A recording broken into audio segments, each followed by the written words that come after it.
ಕಾಲದಲ್ಲಿ 2-3 ಭವ್ಯ building complex ಕಟ್ಟಿದ್ದು ಇವರ ಸೂಪರ್ವಿಷನ್. ಇದೆಲ್ಲ ಹಾಲಪ್ಪನವರು ಅವರ ಅಳಿಯನಿಗೆ ಇದು ಮಾಡಿ ಅದು ಮಾಡಿಸ್ಕೊಟ್ಟಿದ್ದು. ಇದೆಲ್ಲ ನಾವು ಕೃತಜ್ಞರಾಗಿದ್ದೀವಿ.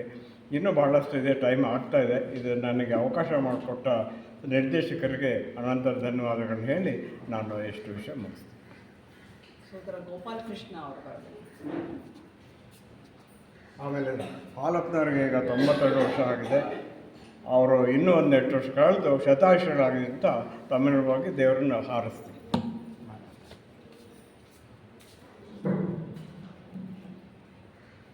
ಎಲ್ಲರಿಗೂ ನಮಸ್ಕಾರ. ಈ ದಿನದ ಸಮಾರಂಭದಲ್ಲಿ ವೇದಿಕೆಯಲ್ಲಿ ಅಲಂಕೃತರಾಗಿರ್ತಕ್ಕಂತಹ ಎಲ್ಲ ಮಹಾನುಭಾವಗಳೇ, ಥಿಯೋಸೋಫಿಕಲ್ ಸೊಸೈಟಿಯ ಪದಾಧಿಕಾರಿಗಳೇ, ಮುಂದೆ ವಿರಾಜಮಾನರಾಗಿರ್ತಕ್ಕಂತಹ ಎಲ್ಲ ಸೋದರ ಸೋದರಿಯರೇ, ಈ ದಿನ ಡಾಕ್ಟರ್ NH ಹಾಲಪ್ಪ ಅವ್ರ ಬಗ್ಗೆ ಒಂದೆರಡು ಮಾತಾಡಿ ಅಂಥೇಳಿ ನನಗೆ ಇಲ್ಲಿಗೆ ಬಂದ ಮೇಲೆ ಕೇಳಿದ್ರು. ಮೊದಲನೇದಾಗಿ ಅವ್ರ ಬಗ್ಗೆ ಮಾತಾಡಬೇಕು ಅಂತಂದರೆ ಬಹಳ ನಾನೊಬ್ಬ ತುಂಬ ಸಣ್ಣ ವ್ಯಕ್ತಿ ಅನ್ನಿಸ್ತದೆ. ಏಕೆಂತಂದರೆ ಅವರ ವ್ಯಕ್ತಿತ್ವ ಮೇರು ಪರ್ವತದ ಹಾಗೆ ಇದೆ. ಇವರ ಕಿರಿಯ ಪುತ್ರಿ ವಂದನಾ ಅವರು ನನ್ನ ಶ್ರೀಮತಿಯವರು. ಹೀಗೆ ಹಳ್ಳಿನಲ್ಲಿ ನಮ್ಮ ತಂದೆ ಇವರ ಪೇಷಂಟ್ ಆಗಿದ್ದರು. ಆ ಒಂದು ಪರಿಚಯದಲ್ಲಿ ನನ್ನ ಜೊತೆ ಅವರ ಮಗಳನ್ನು ಕೊಟ್ಟು ಲಗ್ನ ಮಾಡಿದ್ರು. ಸುಮಾರು 4 ವರ್ಷಗಳ ಹಿಂದೆ ಒಂದು ದೊಡ್ಡ ಇಚ್ಛೆ ಇತ್ತು, ಇವ್ರ ಬಗ್ಗೆ ಒಂದು ಬಯೋಗ್ರಫಿ ಬರೀಬೇಕು, ಆತ್ಮಚರಿತ್ರೆ ಬರೀಬೇಕು ಅಂತ ಹೇಳಿ. ಹಾಗಾಗಿ ಅದರ ಮಕ್ಕಳ ಇಚ್ಛೆನೂ ಕೂಡ ಆಗಿತ್ತು. ಯಾರು ಬರೆಯೋದು ಅಂತ ಆಗಿ ಕೊನೆಗೆ ನಾನು ಬರಿತೀನಿ ಅಂತ ಹೇಳಿ ಪ್ರತಿದಿನ 8 ಗಂಟೆಗೆ ಅವ್ರನ್ನ ನಮ್ಮ ಮನೆಗೆ ಕರ್ಕೊಂಡು ಬರ್ತಾಯಿದ್ರು ನಮ್ಮ ಡ್ರೈವರ್ ಹೋಗಿ. 8 ಗಂಟೆಗೆ ಬಂದರೆ ಸುಮಾರು ಕೆಲವು ದಿನ 2 ಗಂಟೆ 3 ಗಂಟೆ ಅಂದರೆ 10 ಗಂಟೆ 11 ಗಂಟೆವರೆಗೂ ಬೆಳಿಗ್ಗೆ ಆ ಚರಿತ್ರೆಯನ್ನು ನಾನು ಒಂದು ಪುಸ್ತಕದಲ್ಲೆಲ್ಲ ಅವರು ಹೇಳ್ದಂಗೆ ನೋಟ್ ಮಾಡ್ಕೊಳ್ತಾ ಇದ್ದೆ. ಆ ನಂತರ ಸುಮಾರು ಫೋಟೋಗಳನ್ನ ಸಂಗ್ರಹಿಸಿ ಆ ಪುಸ್ತಕವನ್ನು ಪ್ರಕಟ ಮಾಡಿದ್ವಿ. ಇದೇ ರೋಡಲ್ಲೇ ಇರ್ತಕ್ಕಂತಹ ಕನ್ನಡ ಸಾಹಿತ್ಯ ಪರಿಷತ್ತಿನ ಭವನದಲ್ಲಿ ಅದನ್ನು ಇಲ್ಲಿದೆ ಪುಸ್ತಕ ತಾವು ನೋಡ್ಬೋದು, ಅದನ್ನು ನಾವು ಪ್ರಕಟ ಮಾಡಿದ್ವಿ. ಸೋದರಿ ಲತಾ ಅವರು ಬಹಳ ಚೆನ್ನಾಗಿ ಹೇಳಿದರು. ಈ ಪುಸ್ತಕದಲ್ಲಿ ಇರೋ ಎಲ್ಲ ಅಂಶಗಳನ್ನು ಅವರು ಆಲ್ಮೋಸ್ಟ್ ಕವರ್ ಮಾಡಿದ್ದಾರೆ. ಸೊ ಹಾಗಾಗಿ ಮತ್ತೆ ಹೇಳಿದ್ರೆ ಅದೇ ರಿಪಿಟೇಷನ್ ಆಗ್ತದೆ. 1935ರಲ್ಲಿ ಜನನ, ಹಿರೇಬಸೂರು ಅದು ಹೌದು. ನರಸಗೊಂಡಿನಲ್ಲಿ ಅವರ ತಂದೆಯ ಸ್ಥಳ, ತಂದೆ ರಾಮಪ್ಪನವರು, ತಾಯಿ ರತ್ನಮ್ಮನವರು. ಇವರು ಹಿರಿಯ ಪುತ್ರರು. ಎರಡನೇವರು ಲಕ್ಷ್ಮಣ ಅವರಿದ್ದಾರೆ, ಆನಂದ್ ಇದ್ದಾರೆ, ಇನ್ನೊಬ್ಬರು ಕೃಷ್ಣಪ್ಪ ಅಂತ ಹೇಳಿ, ಇನ್ನೊಬ್ಬರು ಹನುಮಂತಪ್ಪ ಅಂತ ಹೇಳಿ. ಹೀಗೆ ಎಲ್ಲ ಸಹೋದರರ ಒಂದು ದೊಡ್ಡ ಕುಟುಂಬ ಅವ್ರದ್ದು. ಊರು ಕೂಡ ಬಹಳ, ಅದರಲ್ಲೂ ಹಿರೇಬಸೂರು ನಾನು ಹೋಗಿ ನೋಡಿದ್ದೀನಿ. ಅದ್ಭುತವಾದ ಒಂದು ಪರಿಸರದಲ್ಲಿ ಆ ಒಂದು ಹಳ್ಳಿ ಲೊಕೇಟ್ ಆಗಿದೆ. ಅಂತಹ ಒಂದು ಹೇಳಬೇಕು ಅಂತ ಅಂದರೆ ಶಕ್ತಿಶಾಲಿಯಾದ ಜಾಗದಿಂದ ಬಂದಂತಹವರು. ಇವರ ಶಿಕ್ಷಣವೂ ಕೂಡ ಅಷ್ಟೇನು ಹೂವಿನ ಹಾಸಿಗೆ ಆಗಿರಲಿಲ್ಲ. 1935ನೇ ವಯಸ್ಸಲ್ಲಿ ಇವರು ಹುಟ್ಟಿರೋದ್ರಿಂದ 40ಕ್ಕೆ ಇವರು 41ಕ್ಕೆ ಶಾಲೆಗೆ ಸೇರ್ತಾರೆ. ಬಹಳ ಹಿಂದು ಉಳಿದ ಕಾಲ ಆವಾಗ. ಪ್ರಾಥಮಿಕ ಶಿಕ್ಷಣನೇನೋ ಊರಲ್ಲೇ ಮಾಡ್ತಾರೆ, ಆದರೆ ಅದರ ನಂತರದ ಶಿಕ್ಷಣವನ್ನು ಹೊನ್ನಾಳಿ ಅಲ್ಲೆಲ್ಲ ನಡೆದು ಹೋಗಿ ಬಂದು ಮಾಡ್ತಾರೆ. ಅದರ ಜೊತೆಗೆ ಮನೆಯ ಕಾರ್ಯಕ್ರಮಗಳು ಅಂದರೆ ಕೆಲಸಗಳು, ಅಗ್ರಿಕಲ್ಚರಲ್ ಕೆಲಸ ಇರೋದು, ಹಸು ಕರುಗಳನ್ನ ನೋಡ್ತಕ್ಕಂಥ ಕೆಲಸ, ಹೀಗೆ ಎಲ್ಲನೂ ಇರುತ್ತೆ. ಇಂತಹ ಒಂದು ಕಷ್ಟಗಳ ಮಧ್ಯೆಯೂ ಕೂಡ ಅವರು SSLCಯನ್ನು ಪ್ರಥಮ ದರ್ಜೆಯಲ್ಲಿ ಆ ಕಾಲಕ್ಕೆ ಪಾಸ್ ಮಾಡ್ತಾರೆ. ಬಹಳ ಪ್ರತಿಭಾನ್ವಿತ ವಿದ್ಯಾರ್ಥಿ. ಹಾಗಾಗಿ ಅವರಿಗೆ 4 ವರ್ಷದ ಡಿಪ್ಲೊಮಾ ಮೆಡಿಕಲ್ ಸೀಟು ಸಿಗುತ್ತೆ ಅವರಿಗೆ. ಅದನ್ನು ಬೆಂಗಳೂರಲ್ಲಿ ಮಾಡ್ತಾರೆ. ಆ ಮಾಡೋ ಟೈಮಲ್ಲಿ ಕೂಡ ಅವರು ಬಹಳ ಕಷ್ಟ ಅನುಭವಿಸಿದ್ದಾರೆ. ಸುಮಾರು ಹಾಸ್ಟೆಲ್ಗಳು, Devanga hostel, Reddy hostel, Mariyappa hostel, ಕೊನೆಗೆ ಒಕ್ಕಲಿಗರ ಸಂಘ ಹಾಸ್ಟೆಲ್ಲು, ಹೀಗೆ 10 ಹಾಸ್ಟೆಲ್ಗಳಲ್ಲಿ ಇದ್ದುಕೊಂಡು ಒಂಥರ ಕಟ್ಟುನಿಟ್ಟಾಗಿ ಕ್ರಮಬದ್ಧವಾಗಿ ಶಿಸ್ತಿನ ಜೀವನವನ್ನು ನಡೆಸಿ ಡಿಪ್ಲೊಮೋವನ್ನು ಮುಗಿಸ್ತಾರೆ. ಆ ಕಾಲಕ್ಕೆ ಮೆಡಿಕಲ್ ಡಾಕ್ಟರ್ಸ್ಗಳ ರಿಕ್ವೈರ್ಮೆಂಟು ಬಹಳ ಇರುತ್ತೆ ಸೊಸೈಟಿನಲ್ಲಿ. ಭಾಳ ಕಾಯಿಲೆಗಳು ಬರ್ತಾ ಇರ್ತಾರೆ. ಜನ ಎಲ್ಲ ತುಂಬ 40, 50, 58, 55 ಏಜ್ಗೆಲ್ಲ ಬಹಳ ಸಾಯ್ತಾಯಿದ್ರು. ಅವರೇಜ್ ಏಜೇ 55 ಇತ್ತು ಅವಾಗ. ಸೊ ಹಾಗಾಗಿ ವೈದ್ಯರ ಅವಶ್ಯಕತೆ ಬಹಳ ಇದ್ದಿದ್ದರಿಂದ ಡಿಪ್ಲೊಮೊ ಲೆವೆಲ್ಗೆ ಅವರಿಗೆ ಎಂಪ್ಲಾಯ್ಮೆಂಟ್ ಆಗುತ್ತೆ. ಮೊದಲನೇ ಎಂಪ್ಲಾಯ್ಮೆಂಟು ಕಾರವಾರಕ್ಕೆ ಆಗುತ್ತೆ. ಅವರು ತಮ್ಮ ಅನುಭವಗಳನ್ನ ಹೇಳಿದ್ದಾರೆ. ಅಲ್ಲಿ ಕಾರವಾರದಲ್ಲಿ ಯಾವ ಥರ ಪೇಷಂಟ್ಸ್ಗಳು ಬರ್ತಾಯಿದ್ರು. ನಾರ್ಮಲಿ ಹಾವು ಕಡಿದ ಪೇಷಂಟು, ನಾಯಿ ಕಡಿದ ಪೇಷಂಟು, ಈ ಥರ, ಮತ್ತು ಮಹಿಳೆಯರು ಹೆರಿಗೆಗೋಸ್ಕರ, ಈ ಥರ ಇವರೇ ಎಲ್ಲ ಆಲ್ ಇನ್ ಒನ್ ಡಾಕ್ಟ್ರುಗಳು ಅಲ್ಲೆಲ್ಲ. ಸೊ 1, 2, 2 ಜನ ನರ್ಸ್ಗಳನ್ನ ಇಟ್ಕೊಂಡು ಬಹಳ ಕಷ್ಟಪಟ್ಟು ಹಳ್ಳಿಗಳಲ್ಲೇ ಅವರು ತಮ್ಮ ಸೇವೆಯನ್ನು ಮಾಡಿದ್ದಾರೆ. ಸೊ ಹೀಗೆ ಆ ಒಂದು ಸೇವೆ ಮಾಡೋ ಟೈಮಲ್ಲೇ ಅವ್ರದ್ದು ಮದುವೆನೂ ಆಗುತ್ತೆ. ನಂತರ ಅಲ್ಲೇ 10 ಹಳ್ಳಿಗಳಿಗೆ ಎಲ್ಲ ಪ್ರತಿ 1 ವರ್ಷ, 2 ವರ್ಷ, 3 ವರ್ಷಕ್ಕೆ ಅವ್ರುಗಳು ಟ್ರಾನ್ಸ್ಫರ್ ಆಗ್ತಾ ಇರ್ತಾರೆ. ಹಾಗಾಗಿ ಅವ್ರ ಮಕ್ಕಳ ಟಿ ಸಿಗಳ್ನ ನೋಡಿದ್ರೆ ಬಹಳ ಒಂಥರ ಮಜಾನೇ ಅನ್ನಿಸ್ತದೆ. ಎವ್ರಿ 2 ಇಯರ್ಸ್ 3 ಇಯರ್ಸು ಒಂದೊಂದು ಊರು, ಒಂದೊಂದು ಶಾಲೆ, ಆ ಥರ ಟಿ ಸಿಗಳು. ಅದೊಂದು ಲೆಕ್ಕದಲ್ಲಿ ಎಲ್ಲ ಜಾಗಗಳ ಒಂದು ಅನುಭವ ಕೂಡ ಮಕ್ಕಳಿಗೂ ಬಂದಿದೆ, ಅವ್ರಿಗೂ ಬಂದಿದೆ. ಇವರು ಎಲ್ಲೇ ಹೋದರೂ ಕೂಡ ಬಹಳ ಫೇಮಸ್ ಡಾಕ್ಟ್ರು. ಯಾಕೆಂತಂದರೆ ಇವ್ರ ಭಾಷೆ ಬೆಣ್ಣೆ ಥರ ಬಹಳ ಮೃದು, ಮಾತು ಕಡಿಮೆನೇ. ಹೋದ ತಕ್ಷಣ ಪೇಷಂಟ್ನ ಕೈ ಹಿಡಿದು ಪ್ರೀತಿಯಿಂದ ಮಾತಾಡಿಸಿ ಸಮಸ್ಯೆಯನ್ನು ಕೇಳಿ ಪೇಷಂಟ್ ಸುತ್ತ ಒಂದು ರೌಂಡು 360 ಡಿಗ್ರಿ ಹೊಡೆದು ಸೆತಾಸ್ಕೋಪಲ್ಲಿ ಎಲ್ಲೆಲ್ಲಿ ಚೆಕ್ ಮಾಡಬೇಕು, ಕಣ್ಣು, ನಾಲ್ಗೆ. ಈಗಿನ ಡಾಕ್ಟ್ರುಗಳು ಅದೇನು ಮಾಡೋದಿಲ್ಲ. ಪೇಷಂಟ್ನೇ ಮುಟ್ಟಲ್ಲ. 5 ಅಡಿ 6 ಅಡಿ ದೂರದಲ್ಲಿ ಕುಂಡ್ರಿಸಿ ಮಾತಾಡ್ತಾರೆ. ಪಾಪ ಈ ಡಾಕ್ಟ್ರುಗಳು ಹಾಗಲ್ಲ. ದೇಹದ ಎಲ್ಲ ಭಾಗಗಳು ಅವ್ರಿಗೆ ಎಲ್ಲೆಲ್ಲಿ ನೋಡಿ ಏನೇನು ಮಾಹಿತಿ ಸಂಗ್ರಹಿಸಬೇಕು ಅಂತ ಹೇಳಿ ಫಿಸಿಕಲಿ ನೋಡಿ, ಕಣ್ಣನ್ನು ನೋಡಿ, ರಕ್ತಪುಷ್ಟಿ ಹೇಗಿದೆ, ನಾಲ್ಗೆ ನೋಡಿ, ಶ್ವಾಸಕೋಶವನ್ನು ನೋಡಿ, ಹಿಂದಿನಿಂದಲೂ ಶ್ವಾಸಕೋಶ ಚೆಕ್ ಮಾಡಿ, ಹೃದಯದ ಬಡಿತ ಚೆಕ್ ಮಾಡಿ, ನಾಡಿ ಚೆಕ್ ಮಾಡಿ, ಇದರಲ್ಲೇ 90% ಅವರಿಗೆ ಗೊತ್ತಾಗ್ತಾಯಿತ್ತು ಏನು ಸಮಸ್ಯೆ ಇದೆ ಅಂಥೇಳಿ. ಸೊ ಹಾಗಾಗಿ ನೋಡಿ ಅದಕ್ಕೆ ತಕ್ಕ ಔಷಧವನ್ನು ಕೊಟ್ಟು, ಅದನ್ನೇನು ಬೇರೆ ಕಡೆ ಏನು ಹೋಗೇನು ಕೊಂಡ್ಕೊಳ್ಳೋಂಗಿಲ್ಲ. ಅಲ್ಲೇ ಆ ದವಾಖಾನೆಗೆ ಏನು ಗೌರ್ಮೆಂಟ್ನವ್ರು ಕಳಿಸಿರ್ತಾರೋ ಅದರಲ್ಲೇ ಸಿಗ್ತಾಯಿತ್ತು.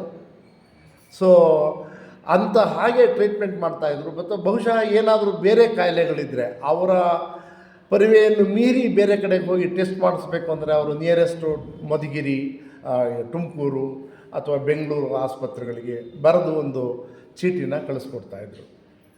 ಸೊ ಅದ್ಭುತವಾದ ವ್ಯಕ್ತಿತ್ವ. ತಮ್ಮ ಸಂಪೂರ್ಣ ಏನು ಸೇವೆ ಇದೆ ವೃತ್ತಿಯಲ್ಲಿ ಎಲ್ಲ ಹಳ್ಳಿಗಾಡಿನಲ್ಲಿ, ಅದರಲ್ಲೂ ಟ್ರೈಬಲ್ ಥರ ಏರಿಯಾಗಳು, ನೀವು ಪರಶುರಾಮಪುರ, ಮಿಡಿಗೇಶಿ ಅವನ್ನೆಲ್ಲ ನೋಡಿದ್ರೆ ಅವೆಲ್ಲ ನಾವು ಬೆಳೆದ ಜಾಗಗಳು. ನಮ್ಮ ಹಳ್ಳಿ ಕೂಡ ಆ ಕಡೆನೇ ಇದ್ದಿದ್ದರಿಂದ ಟ್ರೈಬಲ್ ಏರಿಯಾಸ್ ಅಂತಲೇ ಹೇಳ್ಬೋದು. ಎಲ್ಲ ಗುಡ್ಡಗಾಡುಗಳು, ಮಳೆನೂ ಕಡಿಮೆ, ಕುರುಚಲು ಗಿಡಗಳು, ವರ್ಷಕ್ಕೆ ವೆರಿ ಮಿನಿಮಮ್ ಮಳೆ ಅಲ್ಲೆಲ್ಲ. ಸೊ ಜನಗಳು ಕೂಡ ಆರ್ಥಿಕವಾಗಿ ಬಹಳ ಬಡವರು. ಸೊ ಅಂತಹ ಜಾಗಗಳಲ್ಲಿ 10 ರೂಪಾಯಿ ಅಷ್ಟೂ ತೊಗೊಳ್ಳದೆ, ಅದರಲ್ಲೂ ಮಧುಗಿರಿನ ಕ್ಲಿನಿಕ್ ಮಾಡಿದ ಮೇಲೆ ಫ್ರೀ ಸೇವೆ ಮಾಡಿದಂಥವರು. ಕೈಗುಣ ಎಷ್ಟು ಅದ್ಭುತವಾಗಿತ್ತು ಅಂತ ಅಂದರೆ, ಒಂದು ದಿವಸ ಅದು ಹೇಗೆ ಅಂತಂದರೆ, ನನ್ನದೇ ಮದುವೆ ಹೋಗ್ತಾಯಿದ್ವಿ. ಹೋಗ್ಬೇಕಾದ್ರೆ ಒಬ್ಬ ಪೇಷಂಟ್ ಬಂದು ಇವ್ರು ಕಾರಲ್ಲಿ ಕೂತಿದ್ದಾರೆ. ಏನೋ ಒಂದು ಸಮಸ್ಯೆ ಹೇಳಿದೆ, ನನಗೆ ಬೇಕು ಔಷಧಿ ಅಂತ ಹೇಳಿ. ಅವರೇನೋ ಹೇಳಿದ್ರು, ಬಟ್ ಬಹಳ ಆತುರದಲ್ಲಿತ್ತು ನಮ್ಮ ವೆಹಿಕಲ್ ಕೂಡ ಹೋಗಲಿಕ್ಕೆ. ಅಂಥ ಸಂದರ್ಭದಲ್ಲಿ ಅವನು ಇಂಥ ಕಡೆಗೆ ಹೋಗಿ ತೋರಿಸ್ಕೊಂತ ಡಾಕ್ಟ್ರು ಹೇಳಿದ್ರು. ನಾನು ಪಕ್ಕದಲ್ಲೇ ಇದ್ದೆ. ಅವನು, ಸರ್ ಸತ್ತೇನೋ, ನಾನು ಬೇರೆ ಕಡೆಗೆ ಹೋಗಲ್ಲ, ನೀವು ಬಂದು ತೋರಿಸ್ಕೋತೀನಿ, ಏನಾಗಲ್ಲ ಅಂತ ಹೇಳ್ದ. ಸೊ ಈ ರೀತಿಯ ಒಂದು ನಂಬಿಕೆ. ಸೊ ನಂಬಿಕೆ, ಕೈಗುಣ, ಹೀಗೆ ಕೊನೆಗೆ ಯಾವ ಮಟ್ಟಕ್ಕೆ ಅವ್ರದ್ದು ಪೇಷಂಟ್ಗಳ ಸಂಖ್ಯೆ ಜಾಸ್ತಿ ಆಯಿತು ಅಂತ ಅಂದರೆ, ಮಧುಗಿರಿನಲ್ಲಿ ನಮ್ಮ ಡಾಕ್ಟ್ರು ಜಗದೀಶ್ ಚಿಕ್ಕ ಮಗ, ಅವನ್ನ ಕರೆಸ್ಕೊಂಡ್ರು. 120-150 ಪೇಷಂಟ್ಸ್ಗಳು ಬುಧವಾರ ಬಂದುಬಿಟ್ರೆ ಅಲ್ಲಿ ಸಂತೆ ಮಧುಗಿರಿನಲ್ಲಿ. ಮನೆ ಹತ್ರ ಮಾತಾಡೋಕ್ಕೂ ಟೈಮ್ ಸಿಗ್ತಿರಲಿಲ್ಲ ಅವ್ರಿಗೆ. ಮನೆ ತುಂಬ ಬರೀ ಪೇಷಂಟ್ಸ್ಗಳು. ಸೊ ಆಮೇಲೆ ಊಟ ತಿಂಡಿಗಳು ಕಾಯ್ತಾ ಇರೋರು ಇವರು ಶ್ರೀಮತಿಯವರು.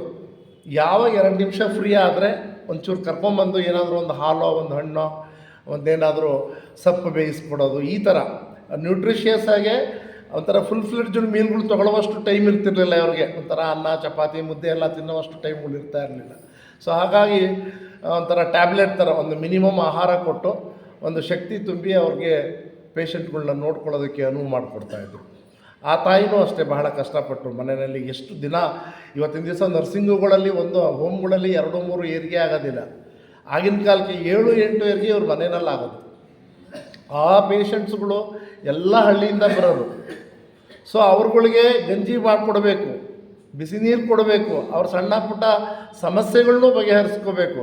ಎಷ್ಟೋ ಪೇಷಂಟ್ಗಳಿಗೆ ಊರಿಗೆ ಹೋಗೋಕ್ಕೆ ದುಡ್ಡು ಇರ್ತಿರಲಿಲ್ಲ, ಚಾರ್ಜು ಕೊಟ್ಟು ಕಳಿಸ್ಬೇಕು. ಇಂಥ ಹಣೆ ಬರೆದ ಕಾಲ ಅಲ್ಲಿ. ಸೊ ಅವೆಲ್ಲ ಮಾಡಿದ್ದಾರೆ, ನಾವು ಕಣ್ಣಾರೆ ನೋಡಿದ್ದೀವಿ.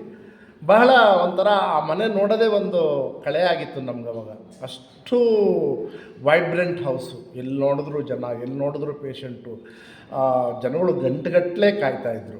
ಬಹಳ ಒಂಥರ ಹೇಳಬೇಕು ಅಂತಂದರೆ ಅದ್ಭುತವಾದ ಸೊಗಸಾದ ದಿನಗಳು. ನೆನೆಸ್ಕೊಂಡ್ರೆ ಈಗಲೂ ನಮಗೆ ಒಂಥರ ಸಂತೋಷವೂ ಆಗುತ್ತೆ, ಅದೇ ರೀತಿ ಮೈ ಜುಮ್ ಅಂತ ಕೂಡ ಅನಿಸುತ್ತೆ.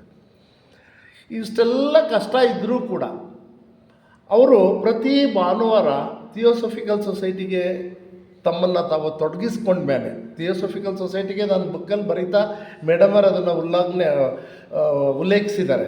ಪರಶುರಾಂಪುರದಲ್ಲಿ ಅವರು ರಾಜಪ್ಪ ಅನ್ನೋರು ಒಮ್ಮೆ ಅವ್ರದ್ದೊಂದು ಸ್ಟಡಿ ಕ್ಲಾಸಿಗೆ ಕರೆದಾಗ ಇವರಿಗೆ ಅದರಲ್ಲಿ ಹೋಗಿ ಅಟೆಂಡ್ ಮಾಡ್ತಾರೆ. ಒಂದು 3-4 ದಿನ ಅಟೆಂಡ್ ಮಾಡಿದ ಮೇಲೆ ಇಂಟ್ರೆಸ್ಟ್ ಬಂದು ಅವರು ಮೆಂಬರ್ ಆಗ್ತಾರೆ. ಆನಂತರ ಎಲ್ಲ ಫ್ಯಾಮಿಲಿ ಮೆಂಬರ್ಸು ಮೆಂಬರೇ ಆಗಿದ್ದಾರೆ. ಅವ್ರ ಫ್ಯಾಮಿಲಿನಲ್ಲಿ ಎಲ್ಲ ಮೆಂಬರ್ಸು, ಎಲ್ಲ ಪರ್ಸನ್ಸು ಮೆಂಬರ್ಸ್ ಆಗಿದ್ದಾರೆ. ಹಾಗಾಗಿ ಪ್ರತಿ ಭಾನುವಾರ ಎಷ್ಟೇ ಕಷ್ಟ ಇದ್ದರು ಕ್ಲಿನಿಕ್ನ ಒಂದು 2 ಗಂಟೆ 3 ಗಂಟೆಗೆ ಕ್ಲೋಸ್ ಮಾಡಿ 4:15 ಗಂಟೆಗೆಲ್ಲ ಜ್ಯೋತಿ ಪೂಜೆ ಅಂತ ಹೇಳಿ ಮಾಡೋರು. ಸುಮಾರು ಆ ಸುತ್ತಮುತ್ತಲಿನ ಥಿಯೋಸಫಿಕಲ್ ಸೊಸೈಟಿಯ ಮೆಂಬರ್ಸು ಒಂದು 30 ಜನ 40 ಜನದವರೆಗೂ ಆ ಮನೆಗೆ ಬರ್ತಾಯಿದ್ರು. ಅವರಿಗೆಲ್ಲ ಲಘು ಉಪಹಾರಗಳು ಇವನ್ನೆಲ್ಲ ಕೊಟ್ಟು ಸುಮಾರು ಒಂದು 1-2 ಗಂಟೆಗಳ ಕಾಲ ಆ ಒಂದು ಪೂಜೆ ನಡೆಯೋದು. ಅದ್ಭುತವಾಗಿ ಮನಸ್ಸಿಗೆ ಶಾಂತಿ ಸಿಗ್ತಾಯಿತ್ತು. ಅದಾದ ನಂತರ ಎಲ್ಲರೂ ಅವರವರ ಮನೆಗಳಿಗೆ ಹೋಗ್ತಾಯಿದ್ರು. ಆದರೆ ಡಾಕ್ಟ್ರು ಮತ್ತೆ ತಮ್ಮ ವೃತ್ತಿಯನ್ನು ಶುರು ಹಚ್ಕೊಳ್ತಾಯಿದ್ರು. ರಾತ್ರಿ ಅವ್ರು ನಿದ್ದೆ ಮಾಡಿದ್ದು ಬಹಳ ವಿರಳ ಅಂತಲೇ ಹೇಳ್ಬೋದು. ಅಲ್ಲೊಂದು ಎಂಟ್ರೆನ್ಸಲ್ಲೇ ಒಂದು ಮೇಜು, ಅದಕ್ಕೊಂದು ಹೊಂದ್ಕೊಂಡು ಹಾಗೆ ಒಂದು ಆರಾಮ್ ಚೇರ್ ಅಂತ ಬರುತ್ತೆ, ಅದಿತ್ತು. ಯಾವಾಗಲೂ ಅದ್ರ ಮೇಲೆ ಕೂತ್ಕೊಂಡು ನ್ಯಾಪ್ ತೊಗೊಳ್ತಾ ಇರೋರು. ಗಂಟೆ ಬೆಲ್ಲ ಮಾಡಿದ ತಕ್ಷಣ ಯಾರಾದರೂ ಪೇಷಂಟ್ನ ಕರೆದು ನೋಡಿ ಕಳಿಸೋದು. ಅಂದರೆ ಇದು ರಾತ್ರಿ ಪ್ರೋಗ್ರಾಮ್ ನಾನು ಹೇಳ್ತಾ ಇರೋದು, ದಿನದ್ದಲ್ಲ. ದಿನ ಎಲ್ಲ ಬ್ಯುಸಿನೇ ಇರ್ತಾಯಿದ್ರು. ರಾತ್ರಿ ಕೂಡ ಅದರಲ್ಲೂ ಮಧುಗಿರಿನಲ್ಲಿ ಏನಂದರೆ ಮುಸ್ಲಿಂ ಪಾಪ್ಯುಲೇಷನ್ ಜಾಸ್ತಿ. ಅವ್ರು ಬರ್ತಾ ಇದ್ದಿದ್ದೇ ರಾತ್ರಿ 10 ಗಂಟೆ ಮೇಲೆ. 10, 11, 12, 1, 3 ಟೈಮೇ ಇಲ್ಲ. 4 ಗಂಟೆ ಯಾವಾಗಲಂದ್ರೆ ಅವಾಗಲೇ ಬರ್ತಾಯಿದ್ರು. ಒಂದು ಚೂರೂ ಬೇಸರ ಮಾಡ್ಕೊಳ್ಳದೆ ಸ್ವಂತ ಮನೆಯವ್ರಿಗೆ ಏನು ಕಾಯಿಲೆ ಆದರೆ ಹೇಗೆ ನೋಡ್ತಿರೋ ಆ ಥರ ಇವರು ನೋಡಿ ಕಳಿಸಿದ್ದಾರೆ. ಸೊ ಹಾಗಾಗಿ ಇವರ ಸೇವೆ ಬಹಳ ಅನನ್ಯವಾದದ್ದು. ನಾನು ಎಷ್ಟೋ ಸಾರಿ ಹೇಳ್ತಿರ್ತೀನಿ, ನಮ್ಮ ಘನ ಸರ್ಕಾರಗಳು ಒಂಥರ, ನಾನು ಕೇವಲವಾಗೇ ಮಾತಾಡಬೇಕು, ಘನ ಸರ್ಕಾರಗಳು ಅಂತ ಹೇಳಿ ಈ ರಾಜ್ಯೋತ್ಸವ ಅವಾರ್ಡೆಲ್ಲ ಡಾಕ್ಟ್ರುಗಳಿಗೆ ಕೊಡ್ತಾರೆ. ಬಹುಶಃ ಯಾವತ್ತಿಗೋ ಗುರುತಿಸಿ ಕೊಡಬೇಕಿತ್ತು. ಯಾಕೆಂತಂದರೆ ಅಂಥ ಸೇವೆ ಸಂದಿದೆ ಜನಕ್ಕೆ. ಆದರೆ ಎಲ್ಲಿ ಪ್ರತಿಭೆ ಇದೆ, ಎಲ್ಲಿ ಶ್ರಮ ಇದೆ ನಮ್ಮ ದೇಶದಲ್ಲಿ, ಅದಕ್ಕೆ ಸ್ವಲ್ಪ ಗುರುತಿಸಿ ಅದನ್ನು ಏನು ಹೇಳಬೇಕು ಅಂದರೆ ಪ್ರೋತ್ಸಾಹ ಮಾಡೋದು ಕಡಿಮೆನೇ. ಸೊ ಹಾಗಾಗಿ ಆ ಕ್ಯಾಟಗರಿಯಲ್ಲಿ ಇವರು ಅದರಿಂದ ವಂಚಿತರಾಗಿದ್ದಾರೆ ಅಂತ ನಾನು ಹೇಳಬಲ್ಲೆ. ಇನ್ನು ದಾನ ಧರ್ಮದ ಬಗ್ಗೆ ಹೇಳೋದಾದರೆ, ಬೇಕಾದಷ್ಟು ಸಂಘ ಸಂಸ್ಥೆಗಳಿಗೆ ಹಣನ ಅವ್ರ ಕೈಲಾದಷ್ಟು ಮೊಬಿಲೈಸ್ ಮಾಡಿ ಕೊಟ್ಟಿದ್ದಾರೆ. ತಮ್ಮ ಸ್ವಂತ ಹಣವನ್ನು ಸುಮಾರು ಹಾಸ್ಟೆಲ್ಗಳು, ಪರ್ಟಿಕ್ಯುಲರ್ಲಿ ಹಾಸ್ಟೆಲ್ಗಳಿಗೆ ಜಾಸ್ತಿ ಕೊಟ್ಟಿದ್ದಾರೆ. ಯಾಕೆಂತಂದರೆ ಇವರು ತಮ್ಮ ಎಜುಕೇಷನ್ನ ಮಾಡಬೇಕಾದ್ರೆ ಬಹಳ ಕಷ್ಟಪಟ್ಟಿದ್ದಾರೆ. ಅಲ್ಲಿ ಇಲ್ಲಿ ಇದ್ದು ಎಜುಕೇಷನ್ ಮಾಡಿರೋದ್ರಿಂದ ಹಾಸ್ಟೆಲ್ಗಳಲ್ಲಿ ಬಡ ಮಕ್ಕಳ ತೊಂದರೆ ಏನು ಅಂತ ಗೊತ್ತು. ಸೊ ಹಾಗಾಗಿ ಹಾಸ್ಟೆಲ್ಗಳಿಗೆ ಸುಮಾರು ಕಟ್ಟಡಗಳನ್ನ ಕಟ್ಟಲಿಕ್ಕೆ, ಪೀಠೋಪಕರಣಗಳನ್ನ ಕೊಂಡ್ಕೊಳ್ಳಲಿಕ್ಕೆ ಬಹಳ ಸಹಾಯ ಮಾಡಿದ್ದಾರೆ. ಶಿವಮೊಗ್ಗದಲ್ಲಿ ಮಾಡಿದ್ದಾರೆ, ಮಧುಗಿರಿನಲ್ಲಿ ಮಾಡಿದ್ದಾರೆ, ತುಮಕೂರಲ್ಲಿ ಮಾಡಿದ್ದಾರೆ, ಬೆಂಗಳೂರಲ್ಲಿ ಕೂಡ ಮಾಡಿದ್ದಾರೆ. ಸೊ ಈವನ್ ನನ್ನಿಂದಲೂ ಕೂಡ ಅವರು ವೈಯಕ್ತಿಕವಾಗಿ ರೂಮ್ಗಳನ್ನೆಲ್ಲ ಕಟ್ಟಿಸ್ಕೊಟ್ಟವ್ರೆ ಮಧುಗಿರಿನಲ್ಲಿ. ನನ್ನ ಹತ್ರಲ್ಲೂ ಒಂದು ರೂಮ್ ಕಟ್ಟಿಸ್ಕೊಟ್ಟವ್ರೆ. ಅದ್ರ ಜೊತೆಗೆ ಆ ಥಿಯೋಸಫಿಕಲ್ ಸೊಸೈಟಿ ಕಟ್ಟಬೇಕಾದ್ರೆ ನಾವು ವರ್ಚುಲಿ ನೋಡ್ತಾ ಇದ್ವಿ ಅವ್ರ ಕಷ್ಟನ. ದಾನಿಗಳಿಂದ ಬರ್ತಿದ್ದ ಹಣದಲ್ಲಿ ಮೊದಲಿಗೆಲ್ಲ ಕಟ್ಟಿದ್ರು. ದಾನಿಗಳು ಅಷ್ಟೇ ಬಿಗಿನಿಂಗಲ್ಲಿ ಕೊಡ್ತಾರೆ, ಬಟ್ ಪ್ರಾಜೆಕ್ಟ್ ಯಾವುದು 6 ತಿಂಗಳು, ವರ್ಷ, 2 ವರ್ಷದಲ್ಲಿ ಮುಗಿಯಲ್ಲ. ಸುಮಾರು ಲಾಂಗ್ ತೊಗೊಳುತ್ತೆ, ಒಂದು 3 ವರ್ಷದವರೆಗೂ ಟೈಮ್ ತೊಗೊಳುತ್ತೆ. ಕಡೆಗೆ ಯಾರೂ ಕೊಡೋದೇ ಇಲ್ಲ. ಕೊನೆಗೆ ಇವರು ಸ್ವಂತ ದುಡ್ಡೇ ತಗೊಂಡೋಗಿ ಕೊನೆಗೆ ಅದನ್ನು ಕಂಪ್ಲೀಟ್ ಮಾಡಿದ್ರು. ಭಾಳಷ್ಟು ದುಡ್ಡು ಅವರು ತಮ್ಮ ಸ್ವಂತದಿಂದ ಹಾಕಿ ಥಿಯೋಸಫಿಕಲ್ ಸೊಸೈಟಿನ ಕಟ್ಟಿದ್ರು. ಅದರದ್ದು ಇಂಜಿನಿಯರಿಂಗ್ ಎಲ್ಲ ನಮ್ಮ ಕೃಷ್ಣಪ್ಪನವರೇ ಮಾಡಿದ್ರು. ಸೊ ಹಾಗಾಗಿ ಅವ್ರದ್ದು ಸೇವೆ ಬಹಳವಾಗಿದೆ. ಸೊ ಇನ್ನು ನಾನು ಹೇಳಿದ್ನಲ್ಲ, ಹಳ್ಳಿಗಾಡಿನ ಜನಗಳಿಗೆ ಬಹಳ ಸಹಾಯ ಮಾಡಿದ್ದಾರೆ.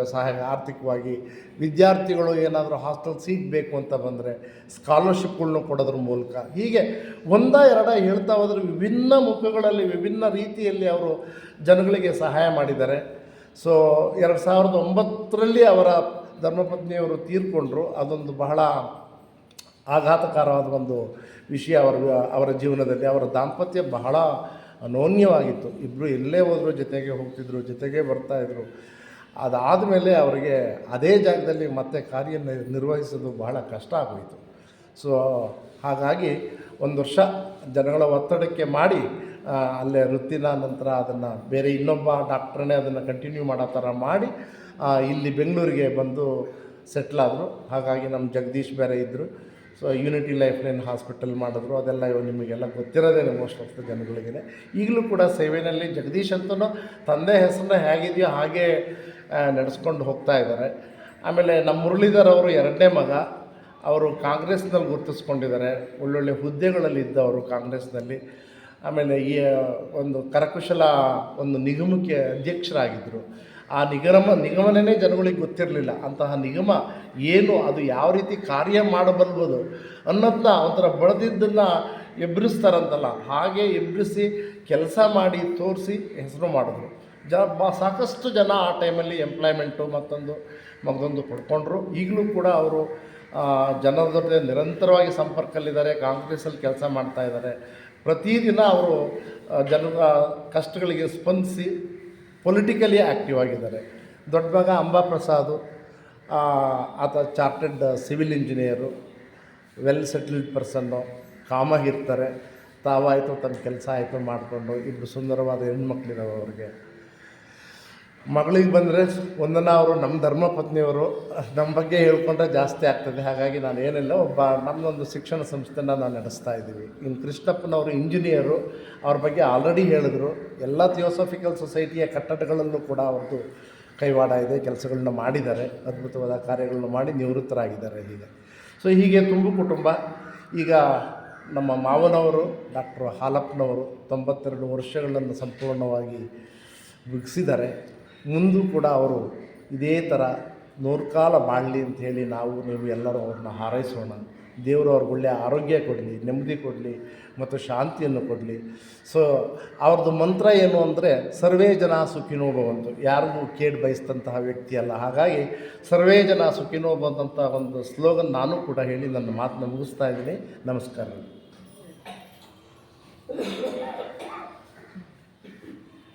ಈಗ ಕೊನೆಯಲ್ಲಿ ಚಂದ್ರಿಕಾ ಮೆಹ್ತಾ ಒಂದು ಹಾಡಿನೊಂದಿಗೆ ಈ ಕಾರ್ಯಕ್ರಮವನ್ನು ಮುಕ್ತಾಯ ಮಾಡಿ.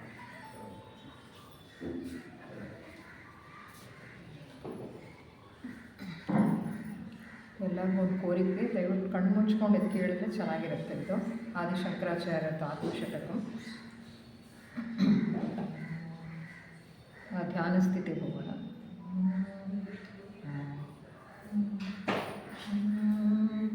मनोबुद्ध्यहंकार चित्तानि नाहं न च श्रोत्रजिह्वे न च घ्राणनेत्रे न च व्योमभूमिर्न तेजो न वायुः चिदानन्दरूपः